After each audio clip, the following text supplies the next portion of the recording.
The actor James Earl Jones had a famous voice.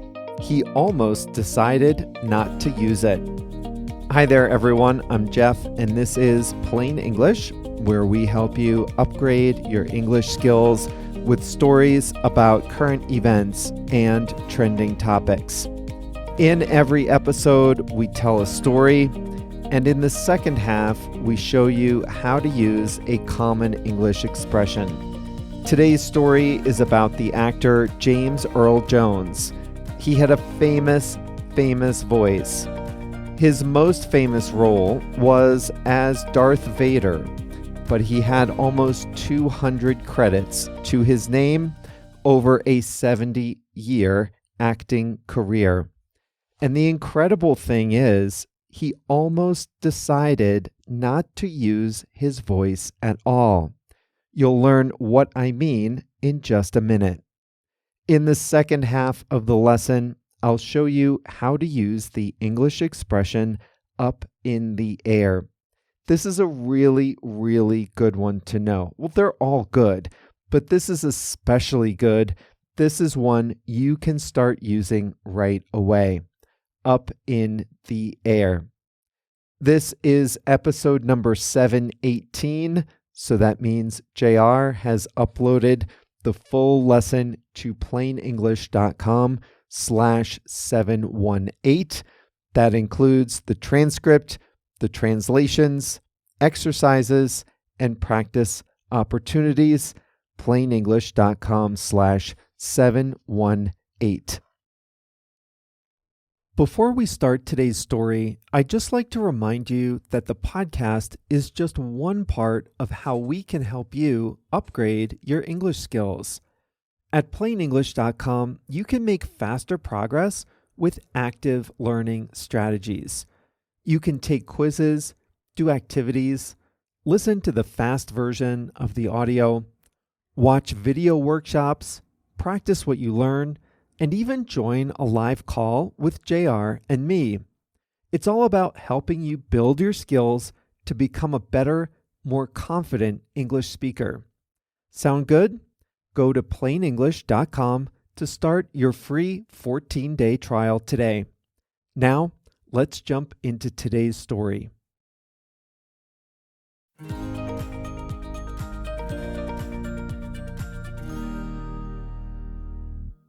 "You have failed me for the last time," he said as Darth Vader. "We are all connected in the great circle of life," he said as Mufasa in The Lion King. "Let them wait," he bellowed as the king in Coming to America. And simply, this is CNN. You've probably heard his voice. The actor James Earl Jones had a commanding physical presence, a hearty laugh, and a booming baritone voice. In any film, play, or television show he appeared in, he had the most distinctive voice in the whole production. James Earl Jones died in September 2024 at the age of 93. He appeared in almost 200 movies and television shows. His voice was one of the most recognizable in all of Hollywood. But the incredible thing is how close the world came to never enjoying Jones's singular talents. James Earl Jones was born in the southern state of Mississippi in 1931, a time and place where black and white people lived apart in forced segregation. When young James Earl was only 5 years old, his family moved north to Michigan, where racial oppression was less severe. The move left him traumatized. He developed a severe stutter and was embarrassed to speak in public.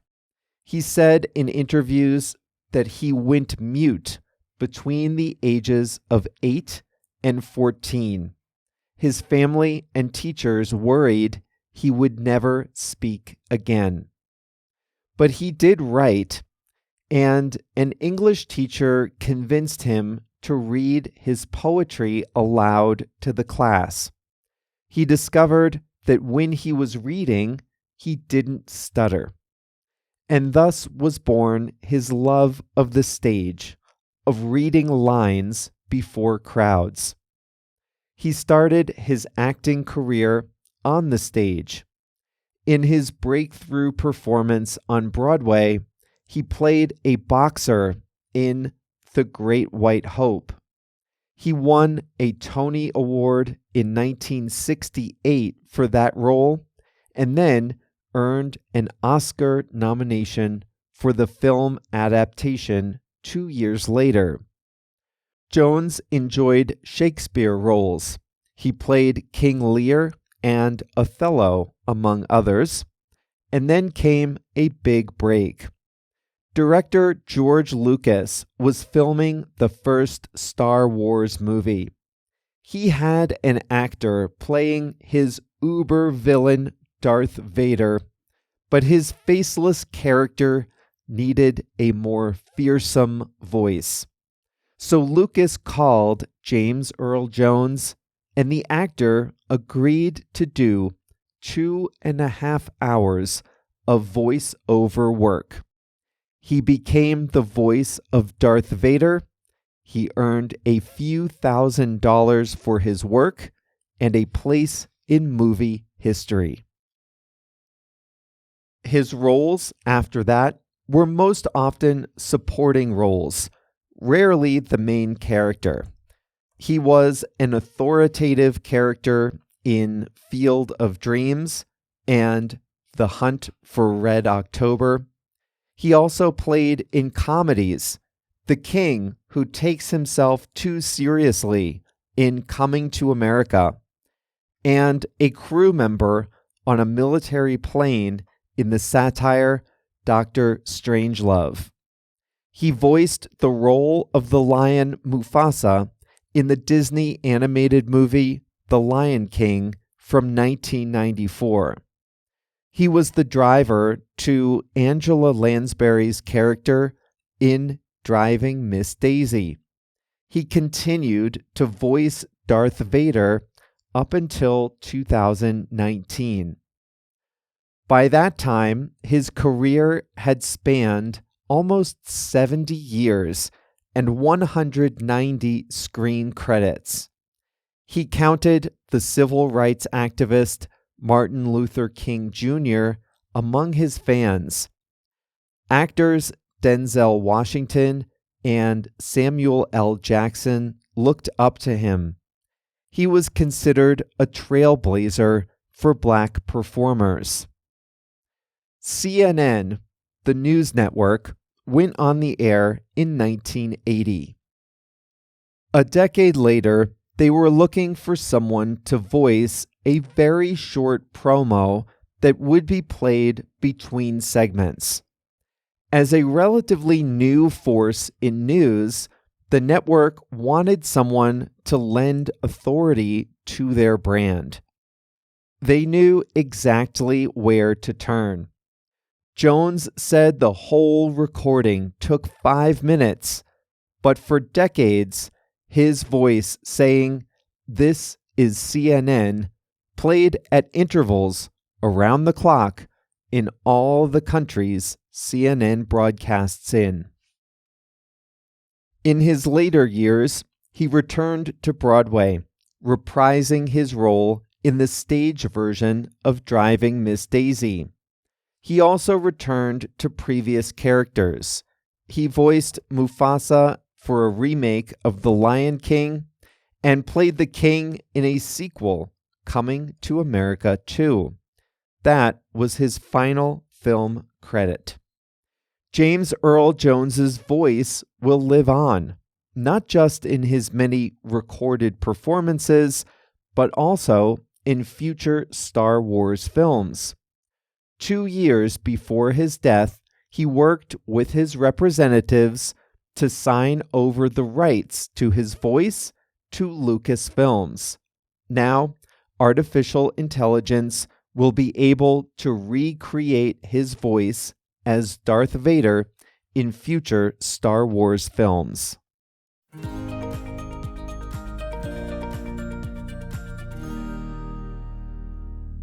And you know there will be future Star Wars films. As long as movies are a thing, there will be more Star Wars movies. Well, if you want to hear his voice, I'll put a link to a good CNN report about his life in the transcripts right here in the section called Jeff's Take.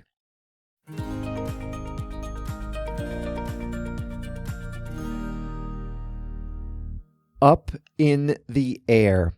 Up in the air is an expression we use when something is undecided or uncertain. Use this when someone in the conversation is asking for, or maybe expecting some certainty, but unfortunately, you can't offer certainty at that time. There are two common uses for up in the air. So let's start with a situation where something is still undecided. You're expecting a decision.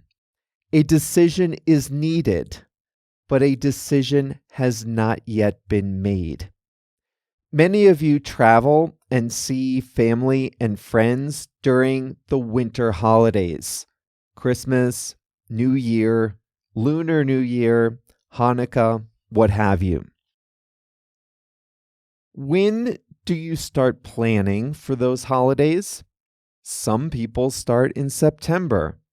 Other people leave it for later, November, even early December. Imagine that it's mid-November and your extended family asks what your plans are for the winter holidays. You know you're going to do something, but you just haven't made your plans yet. You can say, my holiday plans are up in the air. When you say that, you're communicating that you will do something, you'll make a decision, you just don't have a decision yet. Now pretend you work in an office and your company leases the office space in a commercial building. Your company's lease is going to end next year. There's a lot of gossip in the company. What's going to happen? Are we going to move?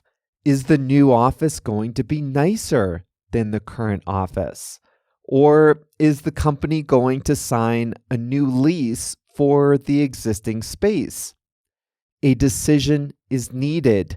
The lease is up soon. I have lived through this drama. Everyone wants to know what's going on, so people might ask, what's happening with the office? Are we going to move? And the company's leaders might say, the decision is still up in the air. Everyone knows a decision is coming, but until it's made, it's up in the air. It's unresolved. All right, so that's the first definition. A decision is coming, but it has not yet been made. That decision is up in the air.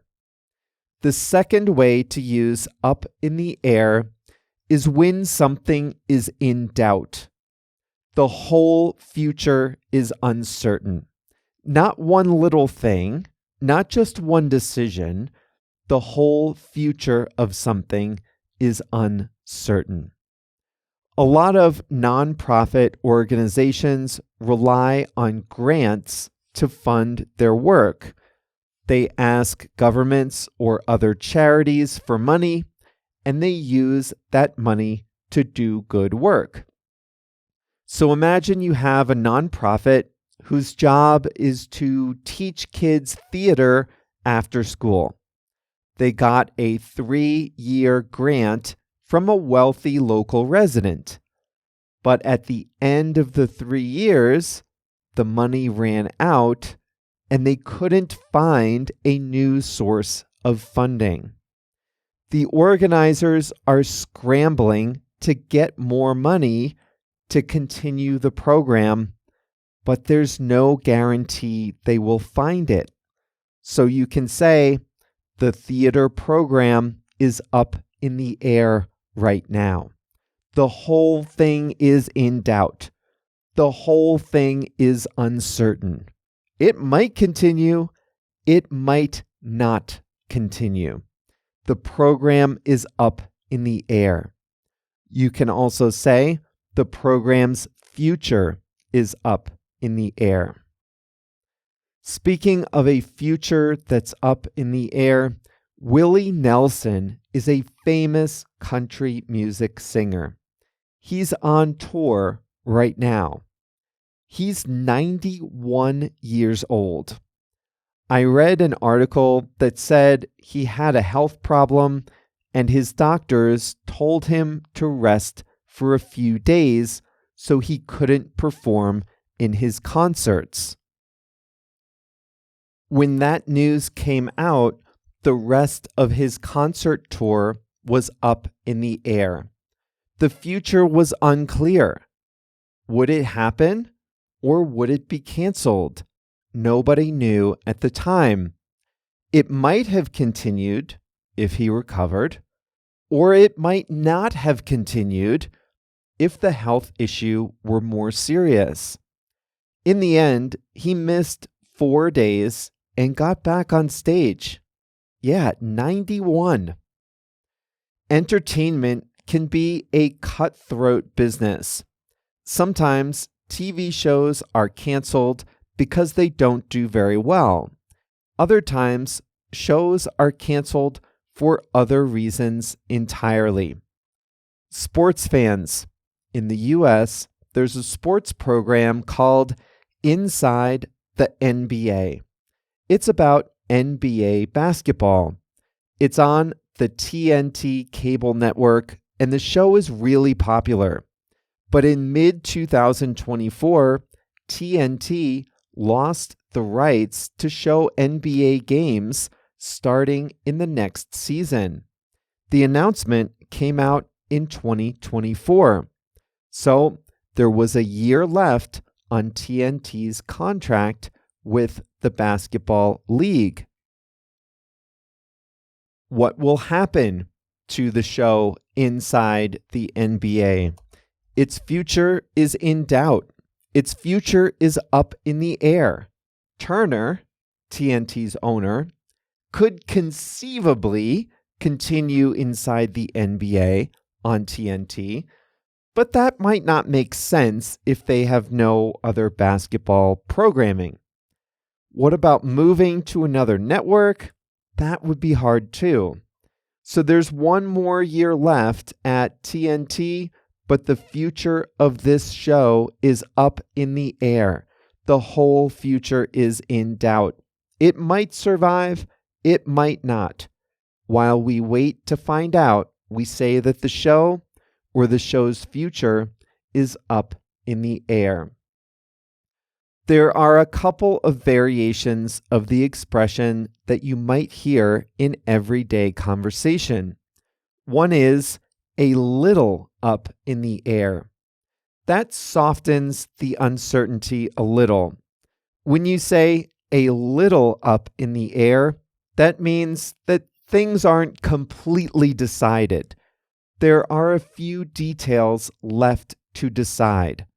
So you can say, our holiday plans are a little up in the air, but I know we'll be coming home no later than Christmas Eve. If you say that, you don't know the exact dates of your visit, but you have a pretty good idea.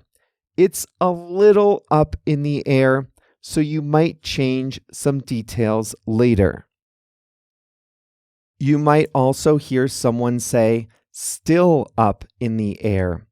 You can use this when you would expect a decision by a certain time, but you don't have one yet. Back to holiday plans, A relative calls you on December 10th. Hey, when will we see you? And you might have to reply, well, our plans are still up in the air. I don't know what days I'll be able to take off work. It's still up in the air is very common. It means, unfortunately, I was expecting an answer, I was expecting a decision, but I still don't have one yet. It's still up in the air. That's all for us here at Plain English. Great job again for making it to the end of another Plain English episode. This was number 718. So remember, JR has put the full lesson at plainenglish.com/718.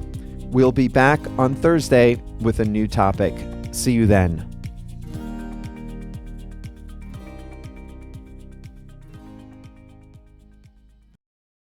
Listen up. If you speak Spanish, Portuguese, Chinese, German, French, Italian, Japanese, Polish, or Turkish.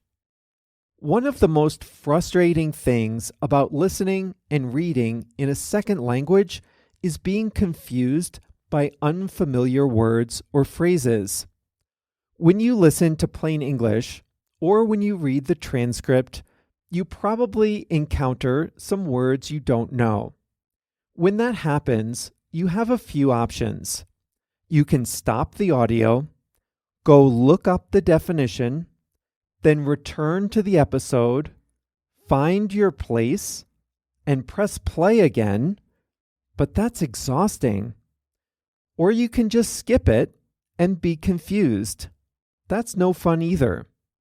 But what if you could see the translation of the word into your language instantly without having to stop the audio, without having to look anything up?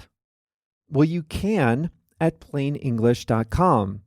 For each episode, we translate about 100 words and phrases from English to 9 languages: Spanish, Portuguese, Chinese, German, French, Italian, Japanese, Polish, and Turkish. And we highlight those words in blue. All you have to do is hover your mouse over the highlighted word, and you'll see the translation instantly.